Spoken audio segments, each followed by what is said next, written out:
மயிலாடுதுறை குதம்பை சித்தர் நகரில் உள்ள லட்சுமி விநாயகர் ஆலயத்தில் விநாயகர் சதுர்த்தியை முன்னிட்டு சிறப்பு அபிஷேக ஆராதனை நடைபெற்றது. 5 அடி விநாயகர் பிரதிஷ்டை செய்யப்பட்டு வழிபாடு நடைபெற்றது.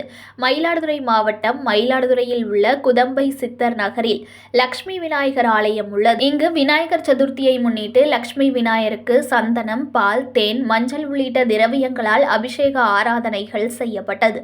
தொடர்ந்து லட்சுமி விநாயகர் அலங்கரிக்கப்பட்டு நெய்வேத்தியங்கள் படைக்கப்பட்டு மகா தீபாராதனை செய்யப்பட்டது. பின்னர் ஆலயத்தில் 5 அடி உயர விநாயகர் சிலை பிரதிஷ்டை செய்யப்பட்டு மகா தீபாராதனை நடைபெற்றது.